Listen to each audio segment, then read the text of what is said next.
Hello again, everybody.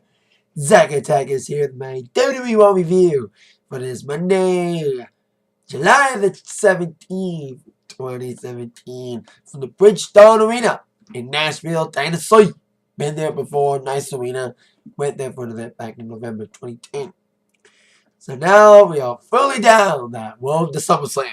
Or at least Raw is on the road to SummerSlam. SmackDown still has their Battleground pay-per-view this Sunday. Heading towards SS, a lot of storylines built up. We had some storylines coming to some conclusions, especially the payoff for the Kurt Angle storyline as the Angle secret was revealed. In between all that, we saw some, like I said, some storylines develop. We saw some good action, including a very thrilling and exciting main event, which I kind of called it. I called the ending of the match. As you see from the description, I had an inkling last week about it. A lot of people were feeling the same as I did about the feeling of what would happen during the Roman Reigns Samoa Joe match to determine who would face off against Brock Lesnar at SummerSlam. About a certain man getting involved. And as, like I said, the description says, I was like, so, like I said, good action! And of course, some storyline developments. So, and some feuds building. So, there you go. These are the episode of Waterloo. We will begin with Dean Ambrose coming out, wanting a piece of Miz and Mr. Rogers. They've been an issue for him, for the last few weeks, especially screwing him over at Great Balls of Fire. Specifically, Bo and Curtis screwing over Ambrose about him winning back the IC Championship. But of course, another man has been inserted into the Miz Ambrose problem. Seth freaking Rollins. During the Mizzies, of course, Miz made a comment about Seth Rollins, but losing his match against Bray Wyatt at Great Balls of Fire. But Miz saying, oh, I said I was going to win, but everybody else, like Tozawa, the Hardys, and Seth freaking Rollins, they said they were going to win, but they did not win. They didn't keep their word. I did. And when they attacked Ambrose doing that, that's when Rollins came out for that. And Ambrose didn't want any part of Rollins getting involved. That means no Shield reunion. So that Ambrose still wanted a piece of Miz and Mr. Raj, calling him out with his old friend Steely Dan. Even though they were rock act and were in Nashville. She made a country reference. Anywho, instead of getting Miz, he would get Seth freaking Rollins. Of course, Dean hasn't really forgiven Rollins for what he did 3 years ago. You know, but Seth turning his back on the Shield, of course. Because Seth's like, hey, Dean, let's settle up, man. I know you don't trust me, but hey, what's in the past is in the past. What's now is now. We both have a common enemy, Miz. And Ambrose is like, I don't hear anybody talking. I don't hear anything. I see a guy that looked like the Seth from the Shield, but the Seth that was a member of the Shield and kept his word and didn't turn his back on his brothers. Because I'm not your brother anymore, because Seth called him brother. That Seth is gone.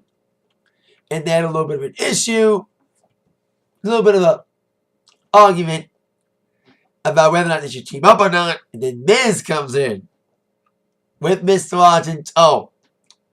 Talking about this, will they or won't they get together storyline. Saying that what's happened between you guys reminds me of a very sad country song. And then the beatdown was on. The chairs were being used. As Ambrose and Rollins trying to get their issues together. Botch like Conan and Kobe a few botches.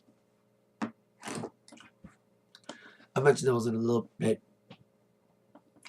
But despite Ambrose and Rollins' best efforts, the numbers games caught up with the chairs being used by all the members, leading up to the Skull Crusher family by the Miz onto Rollins onto the chair. And later on, despite Ambrose and Rollins still working out their trust issues, they both wanted a piece of the Mr. Rogers. So Kurt Angle, amidst his very wild night with his whole secret being unveiled and all, he's made some matches for next week. The first of which was Rollins and Ambrose getting their hands on any 2 members of the Miz to watch. But Rollins was like, wait a minute, we don't want 2, we want all 3. So we got ourselves a 3-on-2 handicap match next week on Raw. The Miz to watch against Rollins and Ambrose. Will Reigns get involved? I don't think so, especially after what happened with the main event. Another match made for next week stemmed from the results of this next encounter, the first match of the evening, as Bayley took on Alexa Bliss. Yet again, this time, not that of course. Bayley pinned Bliss in a tag team match last week. She gets a chance to try to pin Bliss in a one-on-one match. But as Bayley was trying to get going, Nia Jax came down. Nia Jax and Bliss have their unique relationship that was teased for a bit, and then didn't go anywhere with it for a few weeks after Extreme Rules. Because Bliss promised Nia Jax a title match. They kind of did have a title match, but ended in a screwy ending. And Nia didn't get a shot since. But Nia's kind of like the new bodyguard for Bliss. So with the arrival of Jax, Bliss took control of Bayley with stomping and big moves and all that. Slamming down old Bayley. At least their match tonight was way better and longer and more exciting than their candlestick match at Extreme Rules. Makes us want to forget about their feud for a minute, but never forget this shitty feud. The boating. This is your life. Anyway. So then after Bliss's control, Bayley come out with some big elbows. But she was smelling a victory. Nia Jax trying to get involved. And then to even up the odds, here comes Sasha Banks. Taking down Jax, Braun on the outside. Bliss got distracted. Bayley tried to capitalize with a roll-up. Couldn't get that done. But nailed a belly to belly after that. In the 1-2-3 victory. Yes. Bayley for the second straight week in a row has pinned the Raw Women's Champion.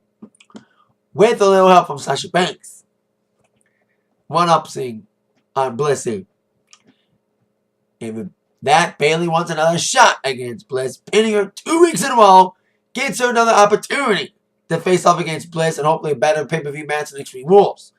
But of course, Sasha Banks has a qualm about her match opportunity at SummerSlam because she got screwed over at Great Balls of Fire with Bliss getting herself counted out. So, we're going to have to settle this in a one-on-one encounter. Bayley and Banks. One-on-one next week. Next contender for Bliss to be determined. When we'll go on to face her at SummerSlam. Can we see Jax get involved out of the ending of the main event? To make it a triple threat? Or should I say a fatal 4-way? But we have a possible 4-way in SummerSlam being built. Do we need 2 of them? We shall see. But yep, and number one contender, I think it should be Banks, I'm sorry. Bayley, they're trying to push her back up, but they've already done too much damage to her character. And the Bliss feud didn't do her any favors. We just got out of that. We're just erasing the stench of that feud. Especially the fun Bliss-Banks match. I would do a triple threat, but not a 4-way with Jax. So, see what happens with the ending of that match next week. I would take Banks, but either a triple threat or a 4-way could come out of it. So now on to the first of our 2 Cruiserweight matches this evening. As better rivals would collide in a tag match as Brian Kendrick would team up with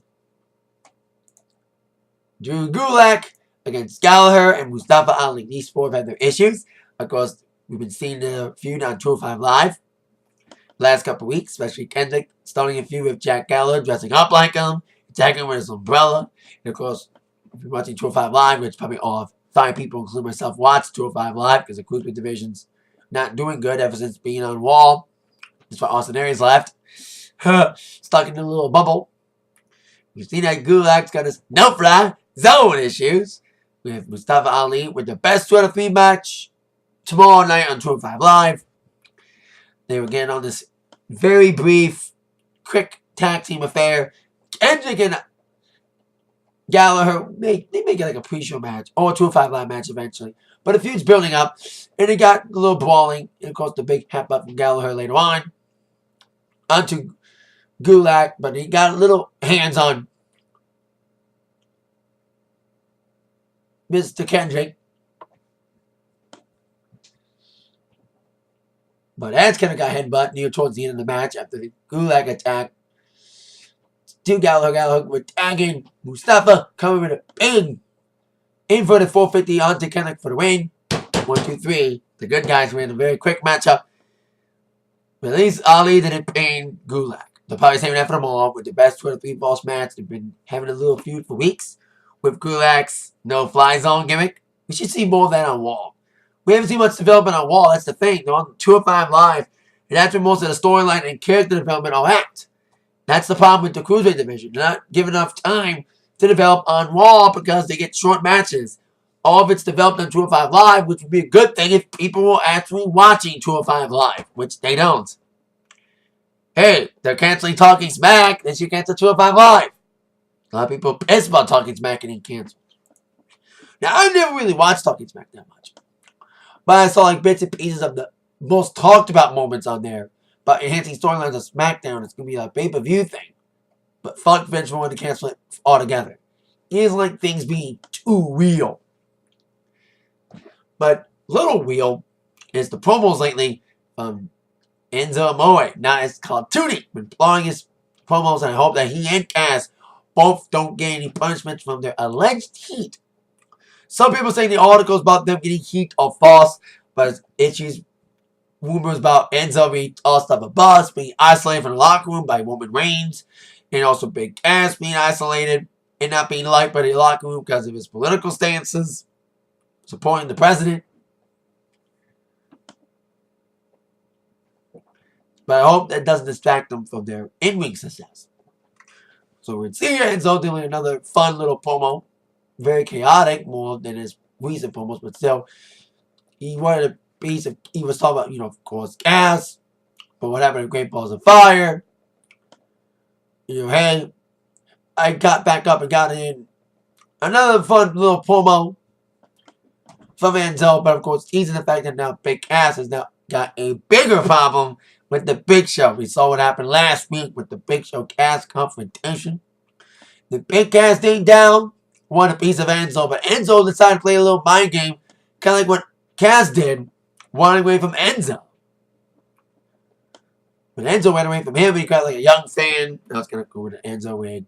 He just sat at ringside as the Big Show would come out for another confrontation against Big Cass. But Cass went at Big Show right off the bat as Big Show was heading towards the ring, stopping him, and they're Braun on the outside, and they didn't have a puppet match again like last week. It was just an all-out brawl, no refs, no nothing.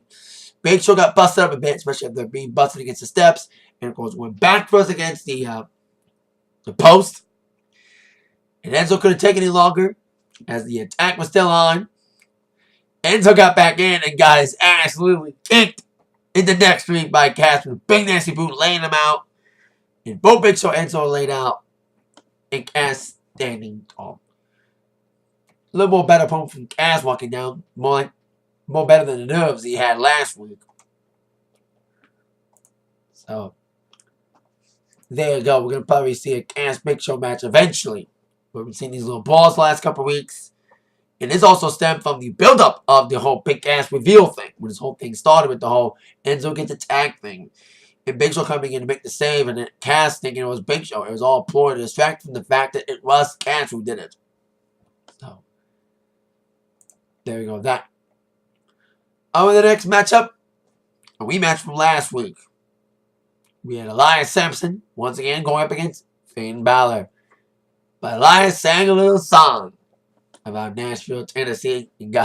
I love what they're doing with them on the main roster. Like his NXT thing, he did okay NXT. And when I heard it was going to be roster, I was like, wow. But I like the way they did it. Just making them drift around for weeks, then get in the ring. And he's looking pretty good. He's got some real competition with Balor. But Balor's kind of directionless right now. Although we shall see in this end of this match, his direction may finally be clear at last for a proposed feud that was supposed to happen in June. But Strowman's injury canceled any plans for that. So we would have Balor and Samson yet again. And Samson looked good here again. You know, he looked good last week, looked good again this week. Big power moves, and big kicks and slams. But despite Samson's best efforts, with some big moves like the Nelson and a big nasty backbreaker at one point, Balor will come back alive with some big kicks. Big drop kicks. And I like the counter that Samson did. Balor was going up on top, and then he got caught up with an electric chair, little powerbomb by Samson. That was a cool little spot. And then later on, they were pulling on the outside. Balor was going for a drop kick and a barricade. He nailed him. But as Balor was able to nail him again with a big new move on the outside, then it would come as Samson would grab a guitar and smash it over the head of Balor. And you saw a big nasty cut in the back of Balor's head. Big time. And he got cut up, man. He probably going to get some stitches out of that. Man, I've seen some guitar smashing in my day, especially involving Jeff Jarrett, and Hunky Huntman. But damn, that was a nasty guitar hit. Yeah, that was a nasty cut. So, there you go. That led to a match made for next week, as the match ended in a DQ with Balor winning. We have no DQ match made for next week. But as this match was going on and headed towards its ending, I was like, is Bray Wyatt going to come out? Because we were supposed to get a feud involving Bray Wyatt and Finn Balor back in May. You know, we saw a little tease when Bray got involved in a match between Balor and Rollins and stuff. And we thought the feud was going to happen then, but then they held off on it because they had Bray and Balor compete in a fatal 5-way to compete against who was going to get the shot against Lesnar, Great Balls of Fire, after Braun Strowman's injury, his elbow injury, threw everything off, delaying a lot of feuds from culminating, including Wyatt and Balor. But I'm kind of happy of all that, because now we're going to get Balor Wyatt at SummerSlam. I thought Wyatt was going to get involved in the match, but he appeared after the match, after Balor got smashed, saying that, oh, Balor, you're in pain now. But rest assured, the pain I'm going to give you, I'm going to enjoy it more than the pain that you felt tonight from Samson. So they're going to expect Wyatt to probably get involved in next week's match to start the wheel build for the feud. At least we're going to see the Demon King come out. We have not seen the Demon King since Balor's return. You know, as I mentioned, he's been kind of directionless, you know, going nowhere, no meaningful feuds, not being pushed back in the title picture, you know, risk of being irrelevant after such a great promise, you know, winning the title at SummerSlam, but then getting injured, and coming back and getting a big pop, and then not doing much since. So, there's that. Over the next Cruiserweight match, I didn't really notice it, but they didn't change the whoops again. They were regular whoops, but had the purple lights, but it didn't go to purple whoops for at least they're trying to finally get them out of their own bubble. You know, them being, especially with being able to use the real whoops. We'll see what happens with 205 tomorrow night. They still use the blue whoops for SmackDown, or they're going to just use the purple ones after the whoop, but we'll see. But we have a Cruiserweight match involving Akira Tozawa wanting another piece of Neville, but tonight, Hurt showed it off from an attack from Neville in last week's 205 Live, taking on Aurea Daivari, one of many Cruiserweights who's not being used a lot in the Cruiserweight division, like Lindsay Dorado and a couple other mask guys not being used. We don't see them alive every week, because it's the same Cruiserweights every week. That's why it's like, that's like Cruiserweights not doing well. And of course, the character development not being shown on the wall, blah, blah, blah. I can explain that earlier. But at least Okira's getting over, and Titus is trying to get him over as a member of the Titus brand. But despite Kira's best efforts to come back alive after his little brawl with Neville, his shoulder injury in that brawl was targeted a lot by Davoy after Akira was going for a big move and landed awkwardly on the shoulder. And Davoy smelled blood. He was just inching on that arm, bouncing on it a lot. Big moves, submission attempts. But despite the damage done to the arm, Akira was trying to bounce back with a big splash on the top rope, but he got blocked. Knees up by Davoy. Then, after that small little comeback hope attempt by Tozawa, the arm was targeted yet again by Area. And of course, the representative of Tozawa, Titus, was not too thrilled. He didn't want any more damage done to Akira's arm.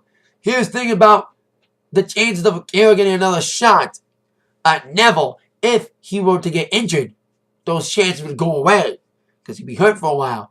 So referee stopped the match as Oya was nailing the hell out of Akira's arm, and it was his damage, and he was not too thrilled with the decision made by Titus O'Neil. So he never quit.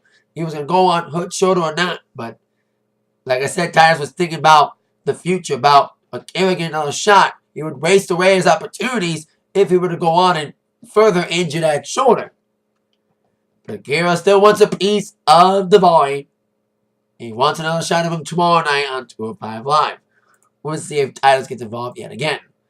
Even Tozawa said he was going to quit Titus brand, but we'll see if that goes anywhere. Need to mention one thing. I need to mention. During the Balor-Samson match, I think when Balor got a big move from Samson, I thought he landed awkwardly on his back in the beginning of the match, taking a big bump. I think he said fuck and it got bleeped.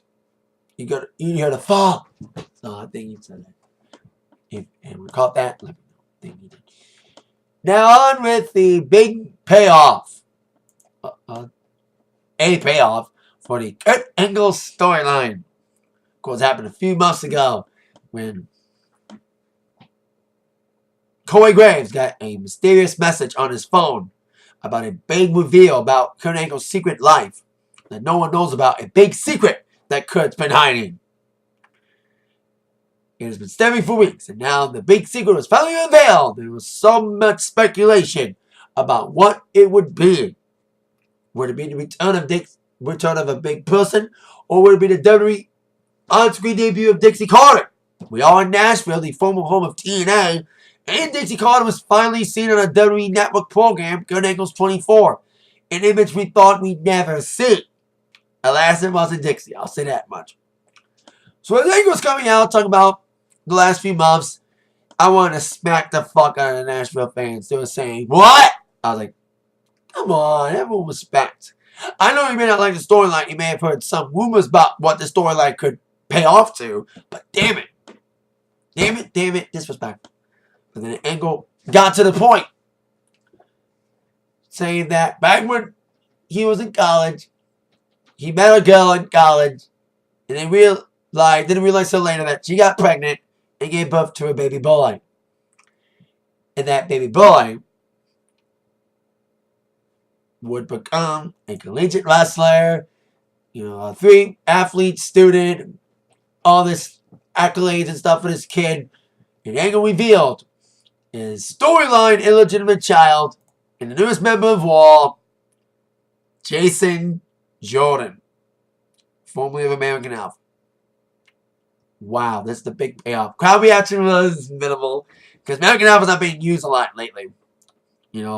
I've always been a fan of theirs. But there's a little pro and a negative. Pro. This could be big for Jason Jordan with American Alpha floundering on SmackDown with his illegitimate child, David Angle. It makes sense. There was rumors for months when Angle returned, or when he was rumored to return. There was rumors about American Alpha being the new Team Angle because they were like the so-called world's greatest tag team because they were like very athletic, like Shelton Benjamin, who's rumored to return any day now, finally, and Charlie Haas. And they were collegiate athletes and all that. So they would love to have seen a new Team Angle.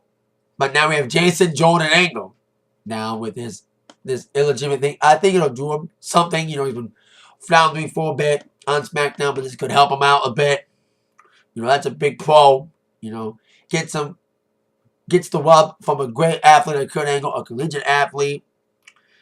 At least the half of the Angle prophecy could come true about a new Team Angle. But big con for me, obviously the breakup of American Alpha. WWE likes breaking tag teams, huh? They're bringing up a lot of tag teams lately. They broke up Golden Truth. They broke up. They almost break up Miz and Maurice. And now they broke up American Alpha. And this is why we've been seeing Chad Gable go singles a lot lately on SmackDown, which is great. You know, both guys would be decent singles guys. But I still wish they were a team. You know, they split up DIY also on NXT. So split up a lot of teams on all brands of WWE. Raw, SmackDown, and NXT. So, with the best of luck to Justin Jordan in his storyline development, I do hope they say, oh, he's an illegitimate brother, Chad Gable, but that may not happen. But that should happen. We should have both guys on Raw. But if they decide to keep Jordan away from Gable and have Gable not join Jordan on Raw and keep Gable as a singles guy, he has a little rub from AJ Styles recently, so that could help a little bit, but I still wish they were a team. It's sad that they never fulfilled the prophecy on the main roster. You know, they came up with so much promise as one of the hot teams in NXT, and they kind of wasted their development. And now they're broken up, so you never got to see what they would have been. This should have been a great team in WWE. This should have been like a badass, good guy team. Kind of fucked like did to the Ascension. And speaking of great NXT tag teams, there's been a little bit of bad luck as well for the Revival.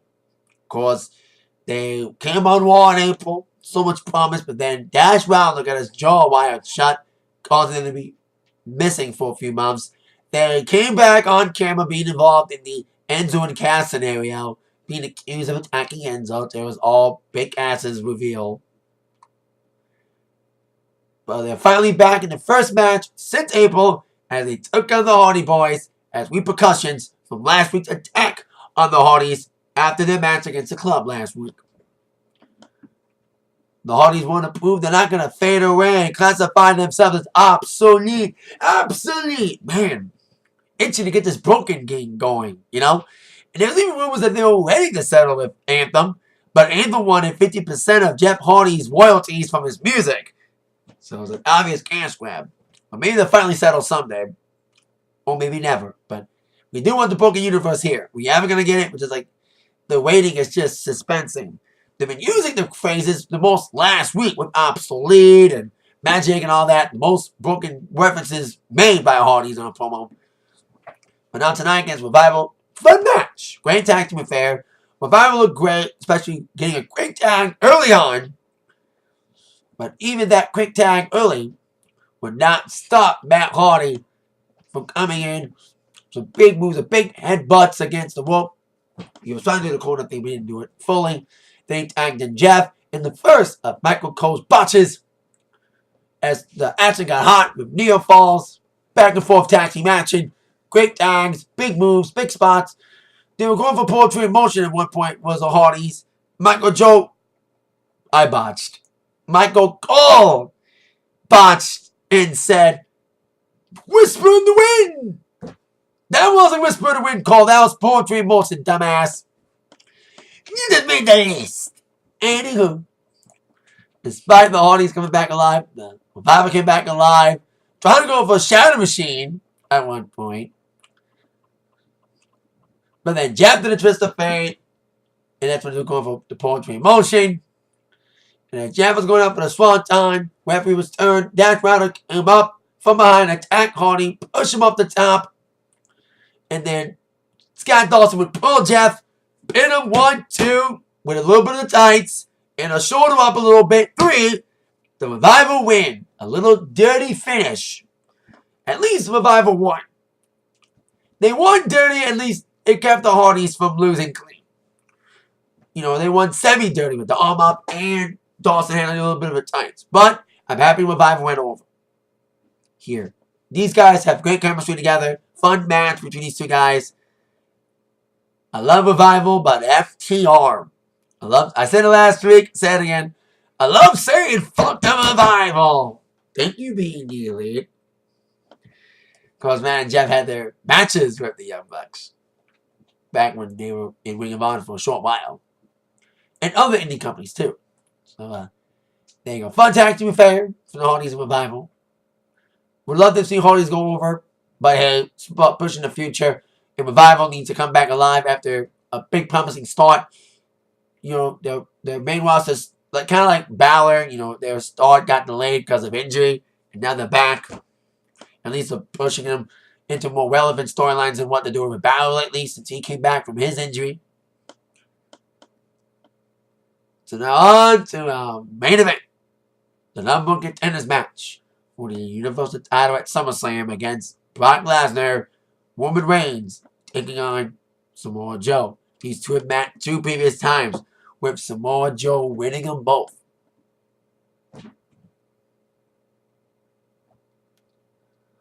And these two put on a fight.